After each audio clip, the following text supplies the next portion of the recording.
నమస్తే welcome to news place ముందుగా headlines 103 Amrit railway స్టేషన్లు ప్రారంభించిన ప్రధాని మోదీ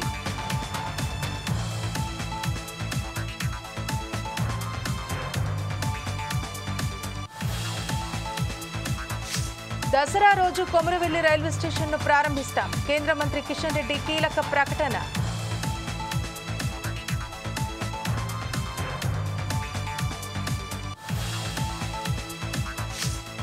శిల్పారామాన్ని సందర్శించిన అందాల భామలు ఘన స్వాగతం పలికిన అధికారులు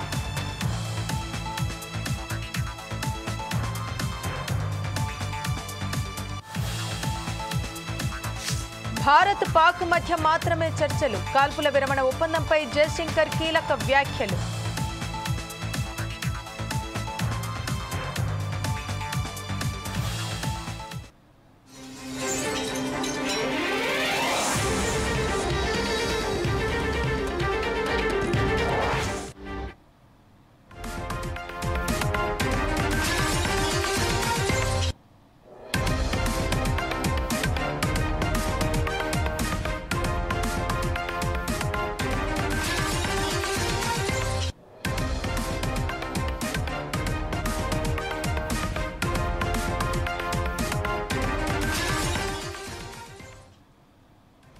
ఛత్తీస్గఢ్ అడవుల్లో మరోసారి భారీ ఎన్కౌంటర్ జరిగింది బీజాపూర్ జిల్లాలోని పిడియా అటవీ ప్రాంతంలో ఉదయం భద్రతా దళాలు మావోయిస్టుల మధ్య ఎదురు కాల్పులు చోటు చేసుకున్నాయి ఈ కాల్పుల్లో 5 ఉగ్రవాదులు మృతి చెందారు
ఛత్తీస్గఢ్ అడవుల్లో మరోసారి భారీ ఎన్కౌంటర్ జరిగింది బీజాపూర్ జిల్లాలోని పిడియా అటవీ ప్రాంతంలో ఉదయం భద్రతా దళాలు మావోయిస్టుల మధ్య ఎదురు కాల్పులు చోటు చేసుకున్నాయి ఈ కాల్పుల్లో 5 ఉగ్రవాదులు మృతి చెందారు ఇక ఈ ఘటనకు సంబంధించి మరిన్ని వివరాలు మా ప్రతినిధి సుధాకర్ అందిస్తారు సుధాకర్ చెప్పండి నిన్న గనక చూసుకుంటే 27 మంది మావోయిస్టులు మృతి చెందినట్టు వార్తలు వస్తున్నాయి మళ్ళీ ఇవాళ 5 మావోయిస్టులు ఎన్కౌంటర్ జరిగినట్టు తెలుస్తోంది దీనికి సంబంధించి పూర్తి వివరాలు తెలపండి సమయం నుంచి నేటి వరకు దండకారణ్యం తుపాకీ తూటాల శబ్దంతో బాంబుల మూతలతోటి దద్దరిల్లిపోతుంది అనుకోవచ్చు అదే పచ్చని అభయారణమంతా ఏర్పెక్కిపోతుంది ఒకటే చూసుకోవచ్చు ఆపరేషన్ కగార్ ప్రారంభం నుంచి నేటికి 28 రోజులు కొనసాగుతుంది 28 రోజుల కాల వ్యవధిలో మొదటగా దృష్టిగా మాత్రం ఎన్కౌంటర్ 3 మహిళలు మాత్రం ముచ్చింటారు దాని తర్వాత మెల్లమెల్లగా మావోయిస్టు వచ్చేసి ఆ ప్రాంతం నుంచి తప్పించుకున్న నేపథ్యంలో మాత్రము ఆపరేషన్ కగార్ ని ఇంకా స్పీడ్ పెంచడం జరిగింది ఇదే ఆపరేషన్ కగార్ లో భాగంగా కర్రెగుట్టల్లో 2వ గుట్ట ఎక్కిన తర్వాత భద్రతా బలగారు అక్కడికి వెళ్లి జాతీయ జెండా ఎగిరేసి మీ విజయకేతం సాధించాలని చెప్పడం జరిగింది కానీ నిన్న ఉదయం నుంచి చూసుకుంటే మాత్రము భద్రతా బలగాలకు ఇటు మావోయిస్టులు జరిగిన ఎన్కౌంటర్ లో నిన్న 30 మంది మావోయిస్టులు ముచ్చిందారు అందులో అగ్రనేత సైతం ప్రాణాలు కోల్పోవడం జరిగింది అదే భాగంలో ఇప్పటికే ఈ ఆపరేషన్ కగార్ ప్రారంభమైన తర్వాత మావోయిస్టు పార్టీ ఉనికి కోల్పోతున్న సమయంలో మరో ఎన్కౌంటర్ కొనసాగేది ఈ రోజు ఉదయం వచ్చేసి ఛత్తీస్గఢ్ రాష్ట్రంలో మళ్ళీ అదే పీడియా అడవి ప్రాంతంలో చూసుకుంటే మాత్రము ఈ రోజు భద్రతా బలగాలకు మావోయిస్టులకు మళ్ళీ భీకర వార్ కొనసాగింది ఇందులో మాత్రం ఇప్పటికీ 5 మావోయిస్టులు మృతి చెందారు మరికొంతమంది మావోయిస్టులు మృతి చెందే అవకాశం ఉంది అంటే ఇంకా పెరిగే అవకాశాలు మాత్రం భద్రతా బలగాలు చెప్పడం జరిగింది ఏదేమైనా ఆపరేషన్ కగార్ అనేది 2026 మార్చి 31 నాటికి విజయవంతం చేశాము భారతదేశంలో మావోయిస్టులు లేకుండా చేస్తామని చెప్పి కేంద్ర ప్రభుత్వం చెప్పిన నాటి నుండి నేటి వరకు మాత్రము భద్రతా బలగాలు దండకారణం ఇటు తెలంగాణ ఛత్తీస్గఢ్ మహారాష్ట్ర 3 రాష్ట్రాల సరిహద్దు ప్రాంతమైన కర్రెగుట్టలను వాళ్ళు స్వాధీనపరుచుకొని అనువనువును గాలిస్తూ మావోయిస్టు ఉనికి లేకుండా చేయడం కోసం మాత్రం భద్రతా బలగాలు చుట్టుముట్టానికి వచ్చినామంది అయితే సుధాకర్ ఈ ఎదురుకాల్పుల్లో మావోయిస్టులకు భద్రతా బలగాలకు మధ్య జరిగినటువంటి ఎదురుకాల్పుల్లో జవాన్లకు ఏమైనా జరిగిందా జవాన్లకు వచ్చేసి నిన్న జరిగిన ఎన్కౌంటర్ మాత్రమే 2 జవాన్లకు గాయాలయ్యాయి. కానీ ఈ రోజు చూసుకుంటే మాత్రము మావోయిస్టులు సంచరిస్తున్న నేపథ్యంలో పోలీసులకు సమాచారం వచ్చిన తర్వాత పోలీసులు అక్కడికి వెళ్ళి కూమింగ్ చేయడం జరిగింది. కూమింగ్ చేసిన తర్వాత పోలీసుల రాకను గమనించిన మావోయిస్టులు వాళ్ళ మీద దాడి చేయడం జరిగింది. వెంటనే అలర్ట్ అయిన పోలీసులు జవాన్లు వారి మీద తూటాల వర్షం కురిపించారు. ఇప్పటికి మాత్రం 5 మావోయిస్టులు ముచ్చిందారు. ఎవరికి పోలీసులకు మాత్రం ప్రాణహాని కాలేదు, ఎవరికే గాయాలు కాలేదు. కానీ ఆపరేషన్ కగార్ ఇలాగే కొనసాగితే మాత్రం మరో నెల రోజుల కాల వ్యవధిలో మాత్రము మావోయిస్టులు భూస్థాపితం అయ్యే అవకాశం ఉంది. శ్రవంతి. Thank you Sudhakar.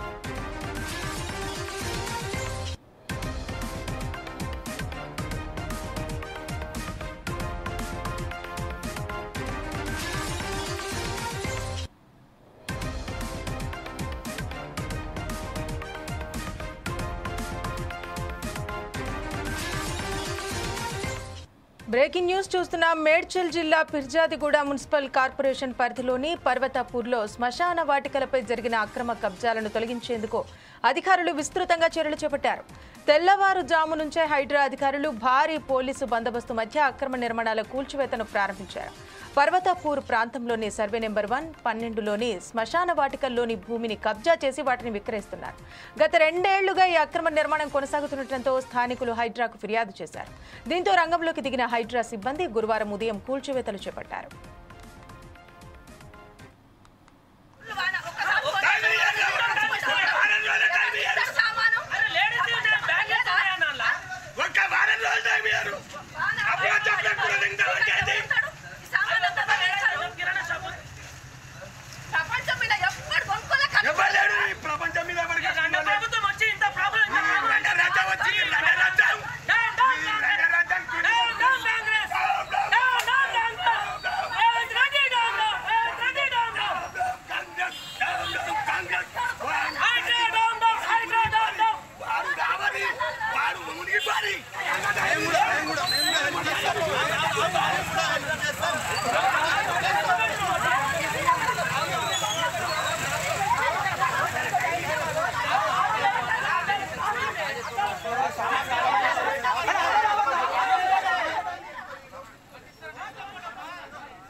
మేడ్చల్ జిల్లా ఫిర్జాదిగూడ మున్సిపల్ కార్పొరేషన్ పరిధిలోని పర్వతాపూర్లో శ్మశాన వాటికలపై జరిగిన అక్రమ కబ్జాలను తొలగించేందుకు అధికారులు విస్తృతంగా చర్యలు చేపట్టారు. తెల్లవారుజాము నుంచే హైడ్రా అధికారులు భారీ పోలీసు బందోబస్తు మధ్య అక్రమ నిర్మాణాల కూల్చివేతను ప్రారంభించారు. పర్వతాపూర్ ప్రాంతంలోని సర్వే నెంబర్ 1, 12లోని శ్మశాన వాటికల్లోని భూమిని కబ్జా చేసి వాటిని విక్రయిస్తున్నారు. గత 2 ఏళ్లుగా ఈ అక్రమ నిర్మాణం కొనసాగుతుండటంతో స్థానికులు హైడ్రాకు ఫిర్యాదు చేశారు. దీంతో రంగంలోకి దిగిన హైడ్రా సిబ్బంది గురువారం ఉదయం కూల్చివేతలు చేపట్టారు.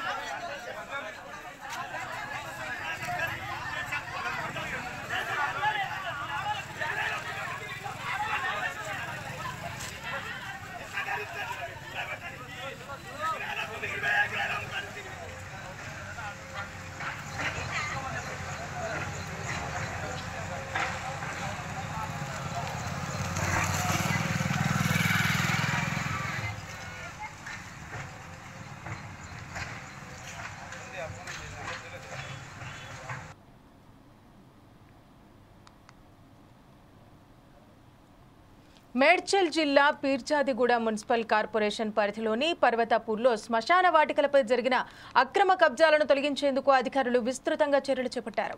తెల్లవారుజాము నుంచే హైడ్రా అధికారులు భారీ పోలీసు బందోబస్తు మధ్య అక్రమ నిర్మాణాల కూల్చివేతను ప్రారంభించారు. పర్వతాపూర్ ప్రాంతంలోని సర్వే నెంబర్ 1, 12లోని శ్మశాన వాటికల్లోని భూమిని కబ్జా చేసి వాటిని విక్రయిస్తున్నారు. గత 2 ఏళ్లుగా ఈ అక్రమ నిర్మాణం కొనసాగుతుండటంతో స్థానికులు హైడ్రాకు ఫిర్యాదు చేశారు. దీంతో రంగంలోకి దిగిన హైడ్రా సిబ్బంది గురువారం ఉదయం కూల్చివేతలు చేపట్టారు.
సీఎం చంద్రబాబుపై మాజీ సీఎం జగన్మోహన్ రెడ్డి కీలక వ్యాఖ్యలు చేశారు.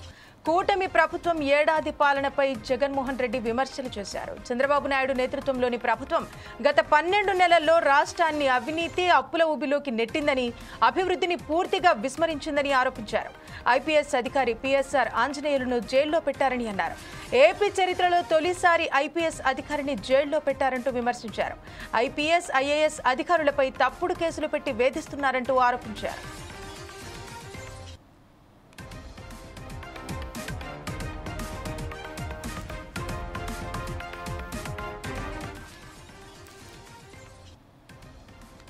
ఏపీ సీఎం చంద్రబాబుపై మాజీ సీఎం జగన్మోహన్ రెడ్డి కీలక వ్యాఖ్యలు చేశారు. కూటమి ప్రభుత్వ ఏడాది పాలనపై జగన్మోహన్ రెడ్డి విమర్శలు గుప్పించారు. చంద్రబాబు నాయుడు నేతృత్వంలోని ప్రభుత్వం గత 12 నెలల్లో రాష్ట్రాన్ని అవినీతి అప్పుల ఊబిలోకి నెట్టిందని, అభివృద్ధిని పూర్తిగా విస్మరించిందని ఆరోపించారు.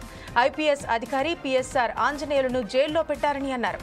ఏపీ చరిత్రలో తొలిసారి ఐపీఎస్ అధికారిని జైల్లో పెట్టారంటూ విమర్శించారు. ఐపీఎస్, ఐఏఎస్ అధికారులపై తప్పుడు కేసులు పెట్టి వేధిస్తున్నారంటూ ఆరోపించారు. బ్రేవరేజెస్ కార్పొరేషన్ ఎండీగా పనిచేసిన వాసుదేవ్ రెడ్డి ఈ ప్రభుత్వం తనను వేధిస్తుందని హైకోర్టులో 3 సార్లు యాంటిసిపేటరీ బెయిల్ పిటిషన్ ఫైల్ చేసాడు. ఈ మనిషి ఈ ప్రభుత్వం తనను వేధిస్తూ ఉందని, హెరాస్ చేస్తూ ఉందని 3 సార్లు యాంటిసిపేటరీ బెయిల్ పిటిషన్ హైకోర్టులో ఫైల్ చేసినాడు. ఇలాంటి వ్యక్తిని బెదిరించి, భయపడిచ్చి, చివరకు లొంగ తీసుకుని, ఇలాంటి వ్యక్తి మళ్ళీ స్టేట్మెంట్ ఇచ్చిన తర్వాత ఈయన సెంట్రల్ గవర్నమెంట్కి మళ్ళీ వెనక్కి వెళ్ళిపోవడానికి ఎన్ఓసి ఇచ్చారు. అంతవరకు ఎన్ఓసి బ్లాక్ చేసి, ఇలాంటి వ్యక్తులు ఇచ్చే స్టేట్మెంట్కి ఏం వాల్యూ ఉంటుంది? బెదిరిస్తున్నారు, భయపడిస్తున్నారు, ఎన్ఓసీలు ఆపుతున్నారు.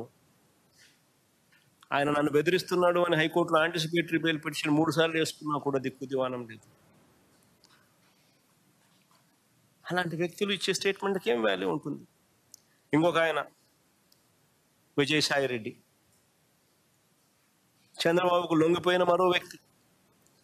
రాజ్యసభ సభ్యుడిగా 3.5 సంవత్సరం తనకు టర్మ్ ఉండగా చంద్రబాబు నాయుడు గారు కూటమికి మేలు చేసేందుకు ఆయన రాజ్యసభ సభ్యత్వానికి ఆయన రాజీనామా చేశాడు.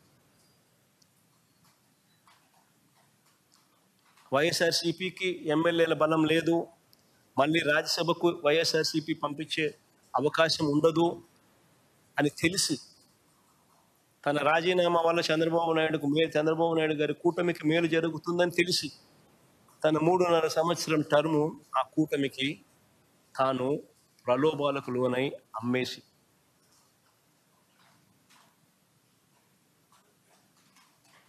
అలాంటి వ్యక్తి ఇచ్చే స్టేట్మెంట్లకు ఏం వాల్యూ ఉంటుంది? అటువైపు నుంచి మనం కూడా ఇటువైపున ఏమన్నా తీసుకుని ఇటువైపున తీసుకొని ఇదే మాదిరిగానే చెప్పిస్తే వాల్యూ ఉంటుంది.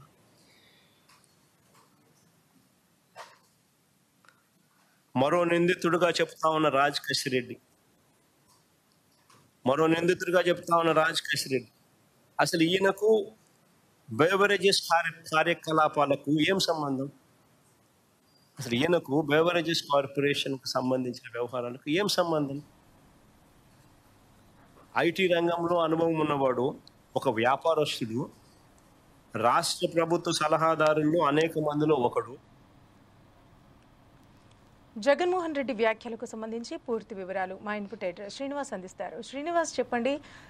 కూటమి ప్రభుత్వంపై మాజీ సీఎం జగన్మోహన్ రెడ్డి తీవ్ర వ్యాఖ్యలు చేస్తున్నారు, విమర్శలు గుప్పిస్తున్నారు. దీనికి సంబంధించి పూర్తి వివరాలు తెలపండి. ఏదైతే మాజీ ముఖ్యమంత్రి వైసీపీ అధినేత జగన్మోహన్ రెడ్డి చాలా రోజుల తర్వాత మీడియా ముందుకు రావడం జరిగింది. ఏదైతే గత కొంతకాలంగా కూడా పార్టీకి సంబంధించిన నేతలు, అదేవిధంగా ఆయన హయాంలో పనిచేసిన అధికారుల మీద కూటమి ప్రభుత్వం చేస్తున్న అరెస్టులు కావచ్చు, ఆరోపణలు కావచ్చు, విమర్శలు కావచ్చు, వాటికి సంబంధించి జగన్మోహన్ రెడ్డి తీవ్ర స్థాయిలో స్పందించారని చెప్పొచ్చు. ఏదైతే ముఖ్యంగా కూటమి ప్రభుత్వం మీద ఆయన ఆరోపణలు, విమర్శలు కూడా గుర్తించారు. ఏదైతే స్కాముల పేరుతోని ఇసుక స్కామ్ జరుగుతుంది, మద్యం స్కామ్ జరుగుతుంది, అదేవిధంగా మనకి కొన్ని వందల కోట్ల రూపాయలు కమిషన్ల రూపంలో ప్రభుత్వానికి చేరుతున్నాయని చెప్పేసి జగన్మోహన్ రెడ్డి ఆరోపణ చేయడం కాదు, అదేవిధంగా ఏ పనికైనా, ఏ టెండర్కైనా సరే ముందుగానే 10% అడ్వాన్స్డ్ అమౌంట్ ఇస్తున్నారు, అందులో నుంచి 8% మళ్ళీ తిరిగి నాయకుల చేతులు చేరుతుందని చెప్పేసి కూడా జగన్మోహన్ రెడ్డి ఒక ఆరోపణ అయితే చేయడం జరిగింది. అదేవిధంగా స్కామ్లకు సంబంధించి కూడా మద్యంలో కూడా స్కామ్స్ జరుగుతున్నాయని చెప్పేసి స్పష్టంగా ఆరోపణలు చేయడం జరిగింది. ఇది ఒకటే కాదు, ప్రధానంగా చూసుకుంటే కనుక ఏదైతే వైసీపీకి సంబంధించి వైసీపీ అధికారంలో ఉండగా ఏదైతే ప్రభుత్వంలో పనిచేసిన సలహాదారులు కావచ్చు, ఐఏఎస్ ఐపీఎస్లు కావచ్చు, వాళ్ళ మీద కేసులు బనాయించి వాళ్ళని జైల్లో పెట్టడం అనే దాన్ని కూడా అది జగన్మోహన్ రెడ్డి తీవ్ర స్థాయిలో అభ్యంతరం వ్యక్తం చేయడం జరిగింది. ప్రధానంగా చూసుకుంటే కనుక ఏదైతే ఐఏఎస్ ఆఫీసర్ ధనంజయ రెడ్డిని, అదేవిధంగా తన దగ్గర పనిచేసిన ఆఫీసర్లు కృష్ణమోహన్ రెడ్డిని కూడా అరెస్ట్ చేయడము, అదేవిధంగా ఐపీఎస్ అధికారి పిఎస్ఆర్ ఆంజనేయులు అరెస్ట్ చేయడం, ఇవన్నీ కూడా రాష్ట్ర చరిత్రలో అసలు ఇలాంటి అరెస్టు జరగకూడనివన్నీ కూడా జరిగాయని చెప్పేసి కూడా ఆరోపణలు చేయడం జరిగింది. అసలు ప్రభుత్వం ఏదైతే స్కామ్కి సంబంధించి లిక్కర్ స్కామ్ సంబంధించి ఆరోపణలు చేస్తుందో దాంట్లో ఇక్కడ కూడా సాక్ష్యాలు లేకనే తాత్సారం చేస్తూ వచ్చింది. గత ఏడాది నమోదైన కేసులో ఇంతవరకు కూడా కేవలం ఆరోపణలకే తప్ప అసలు దానికి సంబంధించి వాస్తవాలు కానీ దానికి సంబంధించిన సాక్ష్యాలు కానీ ఇంతవరకు కూడా కోర్టు ముందు ప్రవేశపెట్టలేదని చెప్పేసి కూడా జగన్మోహన్ రెడ్డి చెప్పడం జరిగింది. అది ఒకటే కాదు, ముఖ్యంగా తన వారిని కాపాడుకోవడంలో ఖచ్చితంగా తన ముందుంటానని చెప్పేసి కూడా చెప్పడంతో పాటుగా ఈ ఐఏఎస్ ఐపీఎస్ అధికారులను అరెస్ట్ చేయడం మాత్రం ఆయన తీవ్ర స్థాయిలో అభ్యంతరం వ్యక్తం చేయడం జరిగింది. మరోవైపు పార్టీలో జగన్ తర్వాత నేతగా ఉన్న విజయసాయిరెడ్డి పార్టీని విడిచిపోవడం వెళ్ళడానికి కూడా జగన్మోహన్ రెడ్డి స్పందించడం జరిగింది. విజయసాయిరెడ్డి తెలుగుదేశం ప్రభుత్వానికి చంద్రబాబు నాయుడికి అమ్ముడు పోయాడని చెప్పేసి కూడా జగన్మోహన్ రెడ్డి స్పష్టంగా ఆరోపణ చేయడం జరిగింది. 3.5 ఏళ్ల పాటు ఆయనకి ఇంకా రాజ్యసభ సభ్యత్వానికి కాల పరిమితి ఉండగా ఎందుకు ఇంత తొందరగా రాజీనామా చేయాల్సి వచ్చిందని దీని వెనక కారణం కూడా చంద్రబాబు నాయుడే ఉన్నాడు, చంద్రబాబు నాయుడు లొంగిపోయి విజయసాయిరెడ్డి రాజీనామా చేశారని చెప్పేసి కూడా ఆరోపణలు చేశారు. అయితే మొత్తానికైతే జగన్మోహన్ రెడ్డి చాలా రోజుల తర్వాత మీడియా ముందుకి రావడము, అదేవిధంగా దీనికి సంబంధించి పూర్తి స్థాయిలో ఇటు రాష్ట్ర ప్రభుత్వం చేస్తున్న అప్పుల గురించి, అప్పుల్లో ఏ విధమైన అప్పులు చేస్తుంది, అదేవిధంగా స్కామ్లు ఏ విధంగా చేస్తుంది, ఇసుక స్కామ్ ఎట్లా జరుగుతుంది, మద్యం స్కామ్ ఎట్లా జరుగుతుంది, అదేవిధంగా క్వార్ట్స్ స్కామ్లు ఎట్లా జరుగుతున్నాయి అనే అంశాలన్నిటి మీద కూడా జగన్మోహన్ రెడ్డి మాట్లాడడం జరిగింది. ముఖ్యంగా తమ పార్టీకి చెందిన నేతలను అరెస్టుల ద్వారా భయపెట్టే ప్రయత్నం చేస్తున్నారు, ఇటువంటి అరెస్టులకు భయపడేది లేదు అని చెప్పేసి కూడా జగన్మోహన్ రెడ్డి స్పష్టం చేయడం జరిగింది. మొత్తానికైతే ఇటు ఏపీలో జరుగుతున్న రాజకీయ పరిణామాలు, మరోవైపు చూసుకుంటే కనుక లిక్కర్ స్కామ్ కు సంబంధించి జగన్మోహన్ రెడ్డి అరెస్టు తప్పదా అనే ఒక వైపు పుకార్లు పుడుతున్న నేపథ్యంలో జగన్మోహన్ రెడ్డి మీడియా ముందుకి రావడము, ఈ విధమైన సంచలన వ్యాఖ్యలు చేయడం అనేది చూడాలి. మరి ఏ విధంగా తీసుకుంటుంది ప్రభుత్వం, కూటమి ప్రభుత్వం అనేది కూడా చూడాల్సి ఉంటుంది. ప్రవంతి. Thank you Srinivas. తెలంగాణలో రైల్వేల అభివృద్ధిని వేగంగా ముందుకు తీసుకెళ్తున్నామని కేంద్ర మంత్రి కిషన్ రెడ్డి తెలిపారు. బేగంపేట, కరీంనగర్, వరంగల్లో అత్యాధునికంగా తీర్చిదిద్దిన అమృత్ భారత్ స్టేషన్ల ప్రారంభోత్సవ కార్యక్రమంలో ఆయన పాల్గొని ప్రసంగించారు. బేగంపేట రైల్వే స్టేషన్లో మహిళలే పనిచేయబోతున్నారని తెలిపారు. దేశంలో 1300 రైల్వే స్టేషన్లను అభివృద్ధి చేయాలని కేంద్రం నిర్ణయించిందని తెలిపారు. ప్రమాదాలు జరగకుండా కవచ్ టెక్నాలజీని తీసుకొచ్చినట్టు ఆయన తెలిపారు. ఏ దేశంలో కూడా ఒకేసారి 1300 రైల్వే స్టేషన్లు ఏకకాలంలో అభివృద్ధి చేయాలని నిర్ణయం తీసుకున్నటువంటి సంఘటన ప్రపంచంలో భారతదేశంలో జరుగుతూ ఉంది. అంతేకాదు మన తెలంగాణలో కూడా 40 రైల్వే స్టేషన్లు ఏకకాలంలో అభివృద్ధి జరుగుతూ ఉన్నాయి. మొట్టమొదటి 3 రైల్వే స్టేషన్లు పూర్తయిపోయాయి. వచ్చే సంవత్సరం లోపల 2026లో తెలంగాణలో ఉన్నటువంటి 40 రైల్వే స్టేషన్లు ఏకకాలంలో ఇదే విధంగా అన్ని రైల్వే స్టేషన్లు కూడా స్థానిక సాంస్కృతిక వారసత్వం ప్రతిబింబించే విధంగా ఈ రైల్వే స్టేషన్లు అభివృద్ధి చేయబోతా ఉన్నాము. అన్ని పనులు కూడా వేగవంతంగా జరుగుతూ ఉన్నాయి. నా సికింద్రాబాద్ కాన్స్టిట్యున్సీలో సికింద్రాబాద్ రైల్వే స్టేషన్ 720 కోట్ల రూపాయలతో సికింద్రాబాద్ రైల్వే స్టేషన్ అభివృద్ధి చేస్తా ఉన్నాం. నా కాన్స్టిట్యున్సీలో ఉన్నటువంటి నాంపల్లి హైదరాబాద్ రైల్వే స్టేషన్ 350 కోట్ల రూపాయలతో అభివృద్ధి చేస్తా ఉన్నాం. ఇది ఆ పనులు జరుగుతూ ఉన్నాయి. వచ్చే సంవత్సరము సికింద్రాబాద్ నాంపల్లి రైల్వే స్టేషన్లు కూడా ప్రారంభించుకుంటాం. దానికంటే ముందు ఈరోజు బేగంపేటలో ఈ పనులు ప్రారంభించుకుంటున్నాం. అంతేకాదు ఈరోజు తెలంగాణ రాష్ట్రంలో అనేక రకాల అభివృద్ధి కార్యక్రమాలు జరుగుతూ ఉన్నాయి. ఈ సంవత్సరము తెలంగాణ రాష్ట్రంలో మనకందరికీ తెలుసు 5337 కోట్ల రూపాయలు 5337 కోట్ల రూపాయలు తెలంగాణలో రైల్వేల అభివృద్ధి కోసం ఈరోజు ఖర్చు చేస్తూ ఉన్నాం. తెలంగాణ రాష్ట్రంలో ఈరోజు మనం చేస్తా ఉన్నాను సుమారు 42,219 కోట్ల రూపాయల రైల్వే అభివృద్ధి పనులు ఈరోజు జరుగుతూ ఉన్నాయని చెప్పడానికి నేను సంతోషం వ్యక్తం చేస్తా ఉన్నాను. అంతేకాదు మరొక 80,000 కోట్ల రూపాయల పనులకు సంబంధించినటువంటి ప్లానింగ్ కూడా జరుగుతూ ఉంది. అమెరికాలోని వాషింగ్టన్లో 2 ఇజ్రాయెల్ ఎంబసీ సిబ్బంది దారుణ హత్యకు గురయ్యారు. వాషింగ్టన్ డీసీ యూదు మ్యూజియం సమీపంలో 2 ఇజ్రాయెల్ ఎంబసీ సిబ్బందిని ఓ దుండగుడు అతి సమీపం నుంచి కాల్చాడు. ఈ ఘటనలో 2 ఇజ్రాయెల్ సిబ్బంది మరణించినట్టు హోంల్యాండ్ సెక్యూరిటీ కార్యదర్శి క్రిస్టీ నోయం ఎక్స్ మాధ్యమంలో తెలిపారు. ఈ ఘటనపై విచారణ కొనసాగుతున్నట్టు తెలిపారు. కాల్పులకు పాల్పడ్డ వ్యక్తిని అమెరికా పోలీసులు పట్టుకుంటారనే నమ్మకం ఉందని అమెరికాలోని ఇజ్రాయెల్ రాయబార కార్యాలయం ప్రతినిధి తాల్ నయీం అన్నారు. అమెరికాలో తమ సిబ్బందికి భద్రత కల్పిస్తారని ఆశాభావం వ్యక్తం చేశారు. FBI వాషింగ్టన్ ఫీల్డ్ ఆఫీస్కు కొన్ని అడుగుల దూరంలోనే కాల్పులు జరిగినట్టు తెలుస్తోంది. ఈ ఘటనను యూదు వ్యతిరేక ఉగ్రవాదంగా ఐరాసా ఇజ్రాయెల్ రాయబారి డానీ డానన్ అభివర్ణించారు.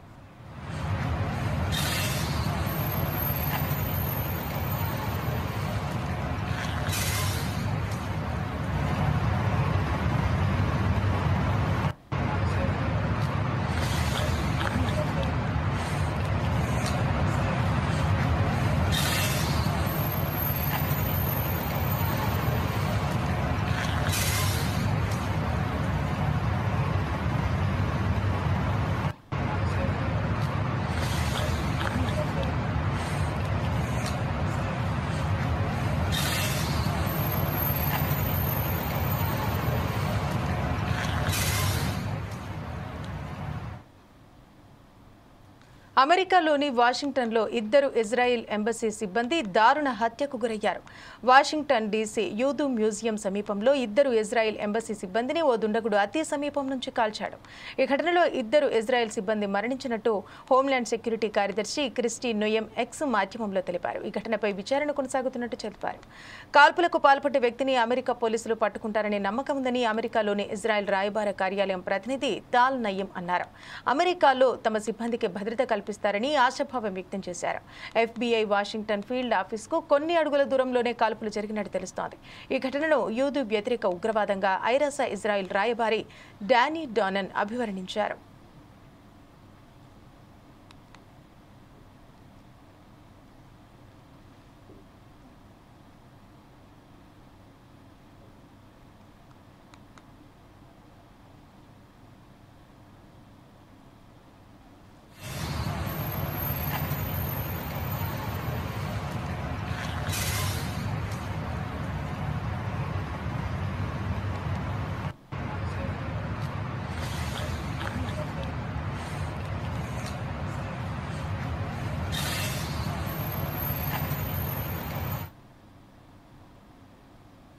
రాజస్థాన్ పర్యటనలో భాగంగా ప్రధాని నరేంద్ర మోదీ దేశ్నోక్ రైల్వే స్టేషన్ నుంచి 18 రాష్ట్రాల్లో ఆధునీకరించిన 103 అమృత్ రైల్వే స్టేషన్లను ఆయన వర్చువల్గా ప్రారంభించారు. అనంతరం బికనేర్లో సమీపంలో పాలనా గ్రామంలో ఏర్పాటు చేసిన బహిరంగ సభలో ఆపరేషన్ను ఉద్దేశించి ప్రధాని కీలక వ్యాఖ్యలు చేశారు. ఆపరేషన్ సింధూర్ విజయవంతం కావడంపై దేశ ప్రజలంతా గర్విస్తున్నారని మోదీ తెలిపారు.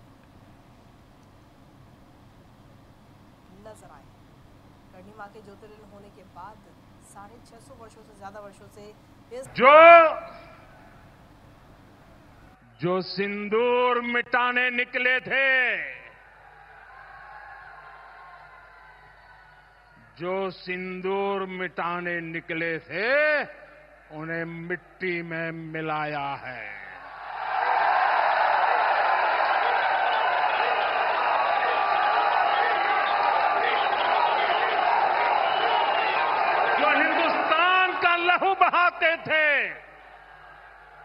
जो हिंदुस्तान का लहू बहाते थे, आज कतरे कतरे का हिसाब चुकाया है.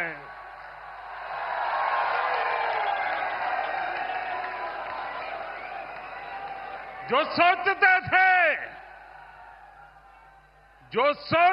थे भारत चुप रहेगा, आज वो घरों में डूब के पड़े हैं.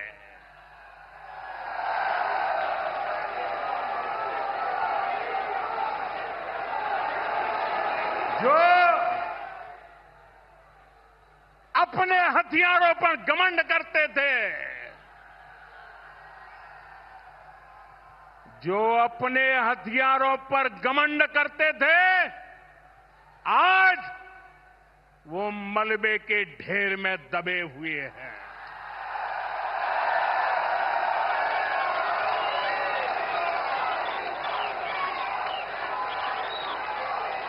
मेरे प्यारे देशवासियों, ये शोध प्रतिशोध का खेल नहीं,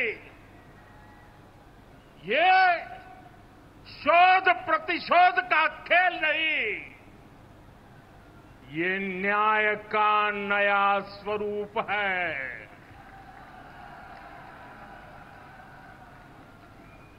ये न्याय का नया स्वरूप है.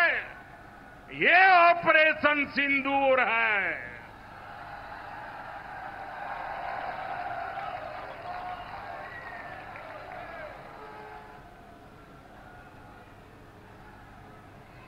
ये सिर्फ आक्रोश नहीं है, ये सिर्फ आक्रोश नहीं है, ये समर्थ भारत का रौद्र रूप है. ये भारत का नया स्वरूप है.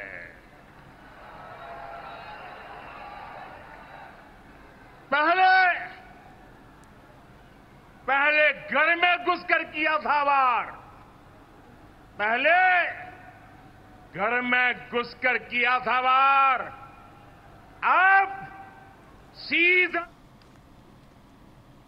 హైదరాబాద్ శిల్పారామంలో మిస్ వరల్డ్ కంటెస్టెంట్లు సందడి చేశారు. ఉదయం శిల్పారామంకు వచ్చిన మిస్ వరల్డ్ కంటెస్టెంట్లకు అధికారులు ఘన స్వాగతం పలికారు. సంప్రదాయ నృత్యాలతో ఆహ్వానం పలికారు. ప్రత్యేకంగా ఏర్పాటు చేసిన స్టాళ్లలో ఉత్సాహంగా కలియ తిరిగారు. అనంతరం బతుకమ్మకు పూజలు చేసి ఆడిపాడారు.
మరిన్ని వార్తలు విశేషాల కోసం చూస్తూనే ఉండండి 4 Sides TV.